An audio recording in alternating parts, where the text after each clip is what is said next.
inflation, Steve. Surely you're happy about the fact that we're now at 1.9% as of September, or not? Yes, Yeah. I'm very happy. My only worry is because we import so much and we export people, besides some raw materials, minerals, and things like that.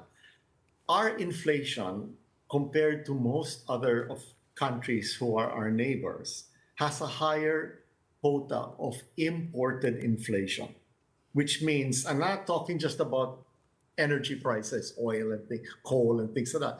Even food prices, manufactured good prices, a higher percentage is imported than our neighbors. So therefore, a lot of our inflation is what is called imported inflation. It is inflation that any government will not have control over. If this is the cost to import something, it is not something we can negotiate except on the margins.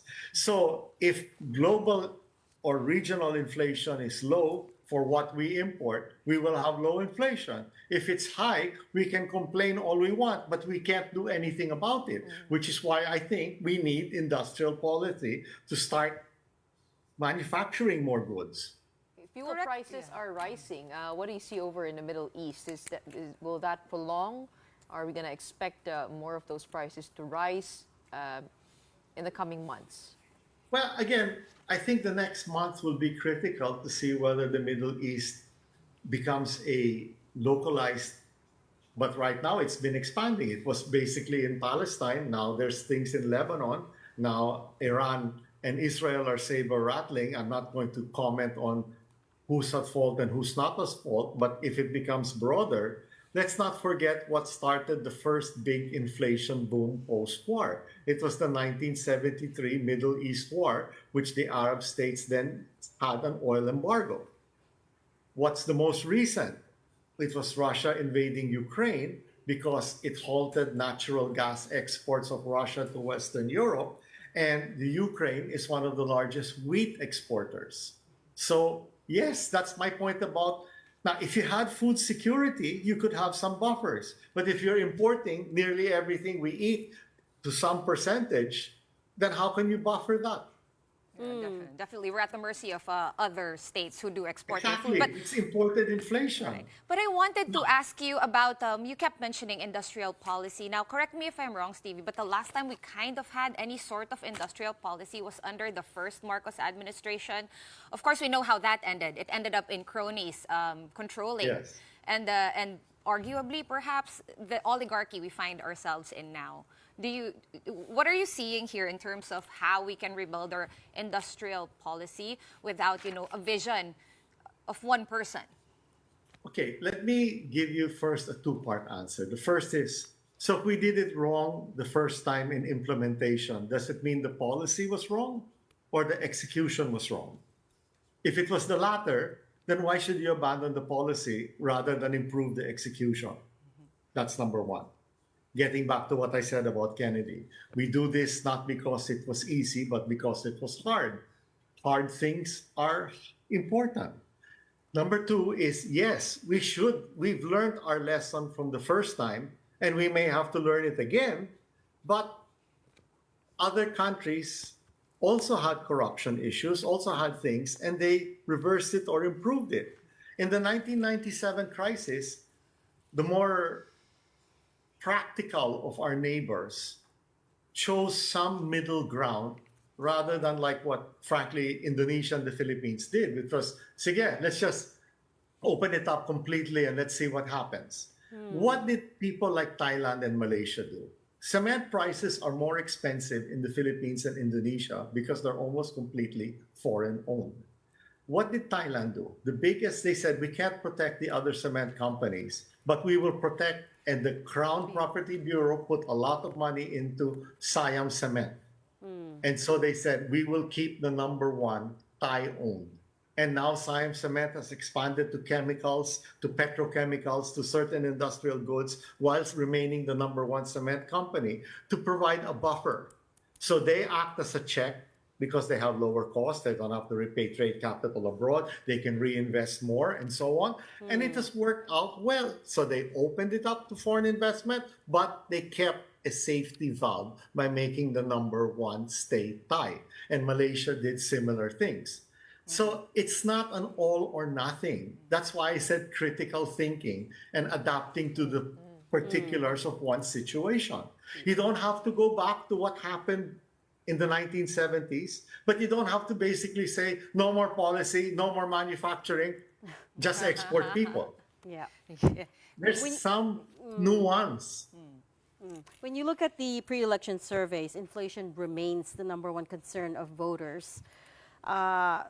I mean, underscoring the fact that this administration campaigned on the issue of food security, right? Who can forget the 21 peso a kilo rice promise? Do you get the general sense that the Marcos administration is doing enough to get us there? I think it's a work in progress. I am happy that at least this administration recognizes food security rather than 115 million and rising by 2 million a year can import its way to food security. I think Bertrand Russell was the one who said, I've never seen a nation starved into democracy. I'm not sure if it's him, but that's a famous line. You know, what provides economic and social peace? If nobody's starving, that helps a lot. It helps with education, it helps with social peace, it helps with worker productivity. Now, you look at most countries, the whole European Union, the US, Japan, Korea, they subsidize their farmers to run surpluses, even if it costs them, because all the benefits that comes from food security is better. You go to Hong Kong, you go to the supermarkets, the chicken is from France. Because they're just exporting at a loss their excess production. But there is nobody starving and there's nobody hungry in Japan, Korea, the European Union, and the US. Why do you think nobody is investing in our food security? I would imagine this would be great business. Is it? Okay, two reasons for me. One is we slavishly believe in the Washington Consensus.